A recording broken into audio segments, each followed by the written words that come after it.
ya tadi kembali lagi ke klaim Pak Kojem ya. Kalau dia sudah bilang aku diutus oleh Tuhan, Ya itu klaim. itu klaim. Klaim.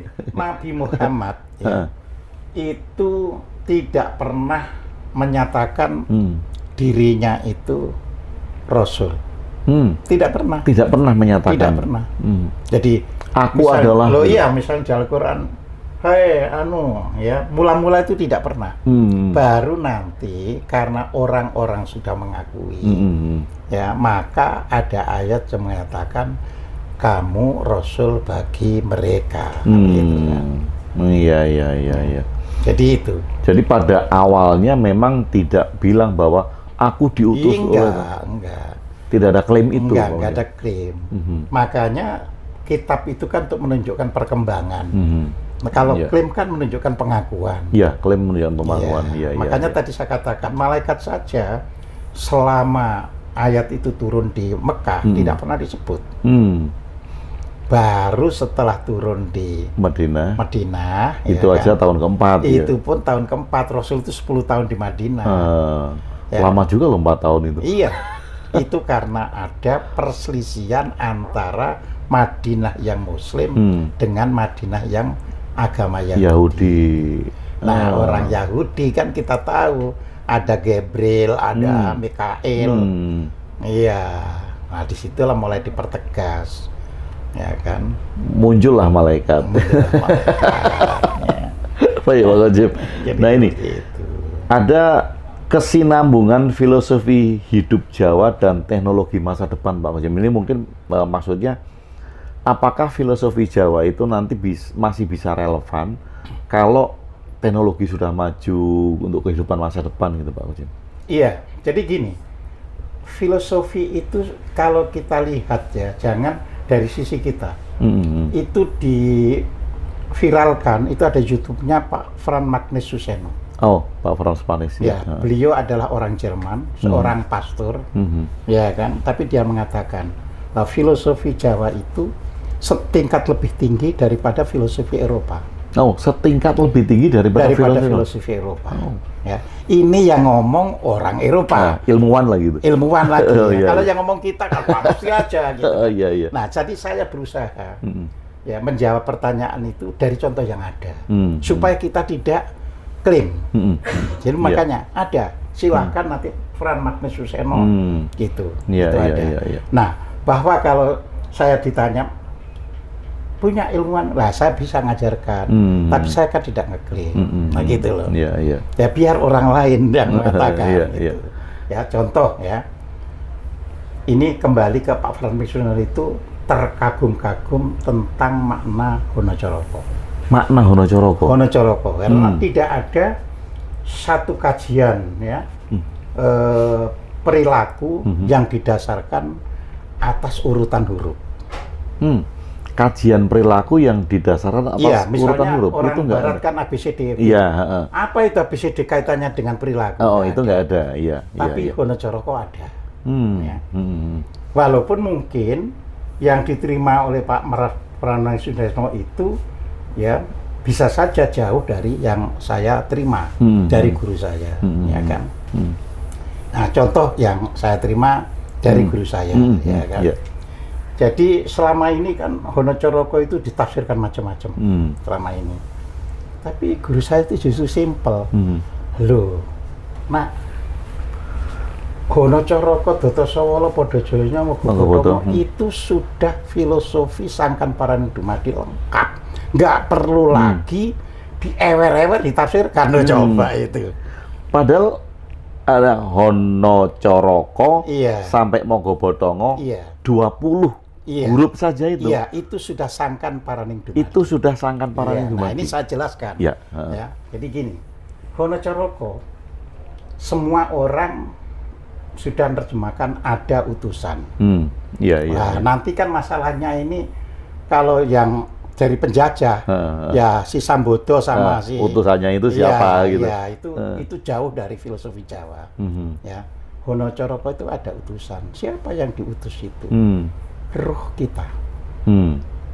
Jadi ruh kita itulah yang menjasmani.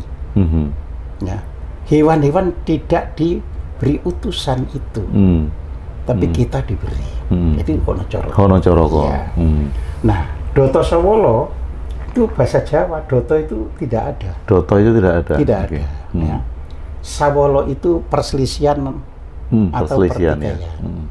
Jadi ketika roh itu masuk ke tubuh, pas, cocok, nah, tidak selegenji. Geser sedikit pun enggak. Enggak.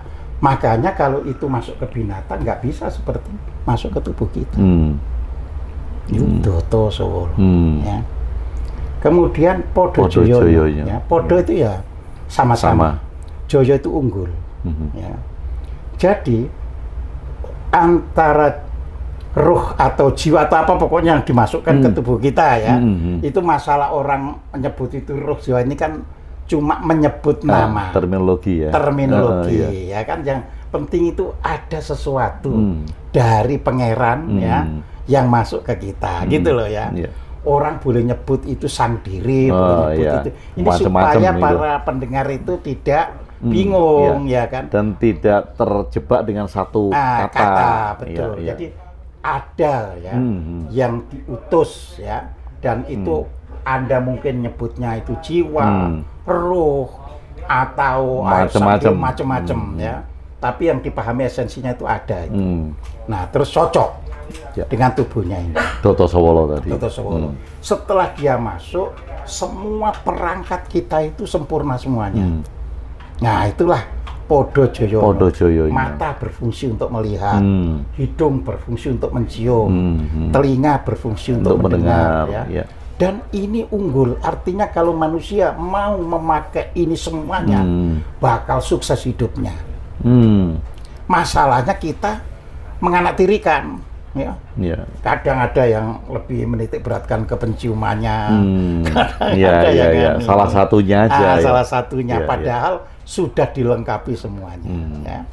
Nah, kalau sudah bisa itu, mogo-mogo itu bahasa Jawa. Mogo. Iya, mogo atau maga. Kalau ucapan Jawa kuno kan maga. Maga itu jalan, marga. Jalan. Iya, maga itu marga, jalan. Oh iya, ya, marga kan? Itu jalan. Iya, kalau sudah bisa, ya, apa itu mengaktualisasikan semuanya itu secara unggul, ya, jayanya tadi. Ya, maka ia sudah berada di jalan batang, jalan kembali kepada Tuhan. Batang itu kan mati. Iya, berarti di jalan kematian. Jalan kematian itu jalan yang sudah tidak bisa dipengaruhi oleh orang lain. Hanya orang yang sudah tidak bisa dipengaruhi orang lain yang bisa kembali lagi ke yang ngutus. Kalau masih dipengaruhi ya kembali kepada yang mempengaruhi. Loh, itu jadi kan? Wah, guru ini bener juga. Iya. Jadi jangan ditafsir model-modelan. Itu sudah sempurna. Ya. Nah, padahal Pak Fradminus Seno itu yang sudah umum saja bisa mengatakan setingkat lebih tinggi. Iya. Apalagi yang kena kayak gini tadi. Iya. Gitu loh, jadi bagi kita itu kita tidak usah merasa terbelakang, Pak Kojim ya. Enggak, saya ngajarkan. Dengan filosofi persoalannya kita itu telah meninggalkan ya ajaran kita. Iya. Namanya sudah meninggalkan, ya nggak pernah tahu. Ya. Jadi kita ini masih bisa untuk ke depan, yaitu tadi kan. Ya. Ini ada pidatonya Bung Karno tahun 66 namanya Jas Merah. Jangan sekali-kali meninggalkan sejarah. Itu saya petik saja. Ada kebiasaan bangsa kita itu selalu mengikuti bangsa lain. Itu kebiasaan. Iya. Kebiasaan. Iya. Nah, sama kan. Kalau mengikuti bangsa lain, dia nggak mau gobodongo kan, gitu kan. Nah, mau gobodongo itu artinya kita tumbuh sebagai manusia yang bisa menatap masa depannya, karena sudah tidak terpengaruh orang lain. Iya. Bangsa itu yang bisa menatap masa depannya itu yang sudah tidak bisa dipengaruhi bangsa lain. Dan dia punya akar budayanya sendiri yang kuat. Ya, otomatis gitu ya. Jadi di situ kan sadar kan akhirnya. Iya. Ini ada gini gitu. Jadi bagi teman-teman ya kita nggak usah tidak minder. Iya, bahkan malah kemudian bangga ya Pak Kojim. Iya. Bahwa filosofi Jawa itu bisa kita terapkan untuk kehidupan modern. Loh iya, wong sudah dikatakan satu tingkat lebih tinggi dari filosofinya Eropa saja majunya kayak gitu loh. Kita lebih satu tingkat lebih tinggi. Kalau kan? bisa itu tadi bisa menghayati Wonocoroko yang seperti yang saya sampaikan dari guru saya tadi. Simple tapi tidak memerlukan penafsiran. Iya.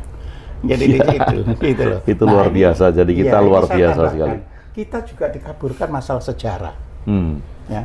Jadi saya itu suatu hari ditanya oleh teman yang bekerja di bidang arkeologi, tapi dia sarjananya itu doktornya di bidang profesor sekarang. Jadi orangnya masih hidup profesor arkeologi. Iya, ahli geologi tapi bekerja di bidang arkeologi. Ya. Itu pas ngobrol-ngobrol sama saya, ya kan, saya ini menekuni serat-serat Jawa kuno itu sekarang mengalami keheranan. Pak Koji, itu ternyata yang disebut Majapahit yang jaya itu bukan Majapahit yang 1293 oleh Raden Wijaya itu berdiri. Iya, benar, saya itu meneliti di Trowulan itu ada bangunan kuno. Cuma karena kita ini dibayar, nggak boleh ngungkapkan yang itu. Nggak boleh ngungkapin yang ditemukan itu. Iya. Nah, lalu saya pelajari konversi tahun. Ternyata itu tahun 675 ya sampai dengan 522 sebelum Masehi. Sebelum Masehi. Ya, itulah Majapahit yang didahului dengan rajanya itu Prabu Bratana. Prabu Bratana. Sebelum Masehi, 500. Sebelum Masehi. Jadi 675 hingga 522 sebelum Masehi. Ya. Nah, jadi di situ itu dimulai dibangun oleh Prabu Bratana. Dia putra dari Pajajaran, tapi terus karena melihat kesuburan itu ada di Jawa Timur, maka dia dirikan Majapahit di Jawa Timur. Berarti kalau itu sebelum Masehi saja, iya. Saat itu kan itu karena itu kerajaan, tentu punya budaya kan Pak Koji? Loh iya, makanya nanti hubungannya kenapa agama-agama yang tersebar itu Buddha, terus Zoroaster, lalu Tao, lalu Konghucu, kok di antara zamannya Majapahit pertama itu. Jadi kita sebut pertama karena kita sekarang ada Majapahit kedua, gitu kan. Nah itu pertama itu Prabu Bratana. Terus baru berikutnya putra Prabu Bratana, lalu berikutnya lagi putrinya. Jadi kita memang sudah pernah raja perempuan itu sudah boleh. Sudah pernah, sudah boleh ya. Nah, terus baru nanti yang kedua itu baru disebut Prabu Brawijaya I. Makanya nama Brawijaya itu tidak ditemukan di situs resmi Majapahit yang belakangan. Tidak ditemukan? Tidak ditemukan. Jadi itu nama Brawijaya itu ada di dongeng-dongeng. Malah di dongeng-dongeng? Di dongeng-dongeng. Nah, justru ternyata setelah baca serat-serat atau kitab kuno itu, oh di situ.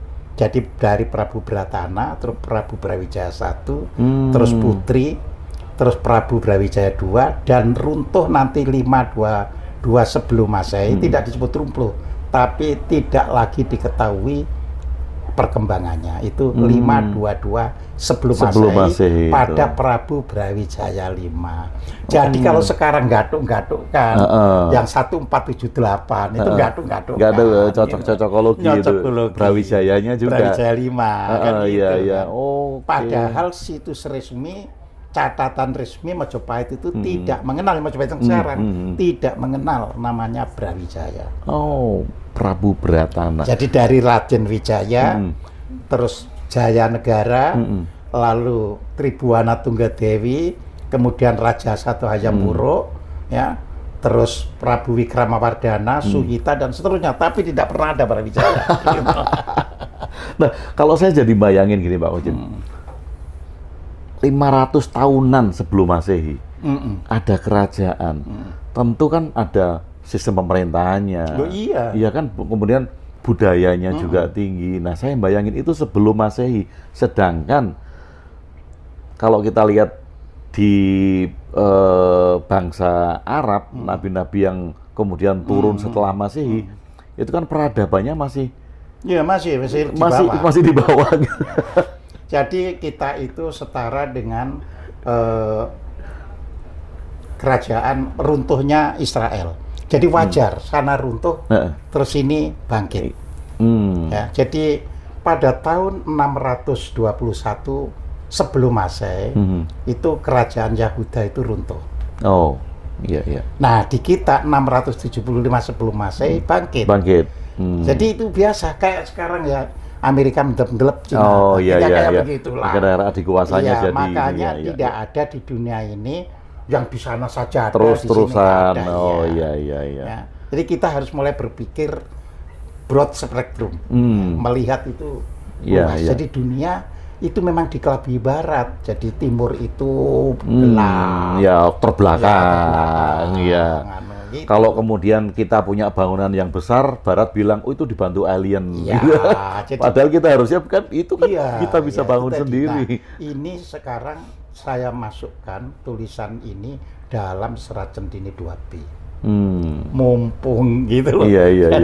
Jadi anu gitu. Oh, oke. Nah, Pak Kojim, mungkin nggak kalau Majapahit yang 600 tahunan sebelum Masehi itu besar, artinya kan punya guru-guru juga kan Pak Kojim? Iya.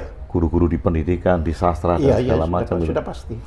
Mungkin nggak itu kemudian mempengaruhi agama-agama sekarang yang berkembang? Betul. Jadi dari saya melihat terusan antara spektrum di tahun itu ke seluruh dunia. Oh berarti ya Buddha dan sebagainya itu dari kita. Makanya saya itu pernah diskusi dengan teman Buddha, diskusi. Ya sayangnya kalau saya ini sudah istilahnya tidak terbuli. Jadi dibully macam-macam itu udah nggak anu. Sayangnya sudah teruji. Iya, teman saya yang Buddha ini terus emosi. Oh. Ya saya katakan, saya cuma bertanya. Siddhartha Gautama itu dari India kan? Ya dijawab benar dari India, ya kan? Oke. Terus riwayatnya itu umur 27 tahun, ya kan? Itu meninggalkan istana dan disebut oleh cerita-cerita Anda, ya kan? Bahwa beliau bertapa di tengah hutan. Siapa guru-gurunya? Nah, dia menjawab, ya guru-gurunya tentunya orang Hindu karena kan belum ada Buddha. Iya. Kalau guru-gurunya Hindu, ini namanya diskusi kan, semua kita tilik secara ilmiah. Kalau guru-gurunya itu Hindu, tentunya agama Buddha tidak 180 derajat berlawanan dengan ajaran Hindu. Iya. Jadi bagi saya gitu, beliau itu sebenarnya merantau ke Jawa. Karena apa? Sudah ada kitab-kitab di Jawa yang menjelaskan tentang keemasannya di abad-abad itu, gitu loh. Iya. Dan di Jawa itu tadi ada ajaran yang disebut aliran Buddha, artinya aliran yang tidak menggunakan ikon untuk Tuhan. Nah, bukan Buddha Siddhartha itu ya? Nah, kan nanti Siddhartha Gautama bergelar Buddha, jadi bukan Buddhanya kan yang muncul dulu kan, Siddhartha Gautamanya. Setelah dari Jawa yang ngikuti aliran Buddha yang tidak berpaham pada ikon, makanya Buddha yang asli kan nggak ada dewa-dewa, nggak ada ikon. Iya, nggak ada dewa-dewa. Kan Mahayana nanti ada ikonnya itu. Iya. Silahkan Anda merenung kan. Iya. Cuma emosi lah, sudahlah kita nggak diskusi kalau emosi itu. Itu menarik. Iya, kita ini nggak harus dewasa, ya kan? Ya sesuatu yang ilmiah, ya dipikirkan ilmiah. Iya. Kalau ilmiah itu gini, kalau kita tidak tahu, mohon maaf saya tidak tahu. Selesai. Iya. Selesai dan tidak ada ganjalan, gitu loh.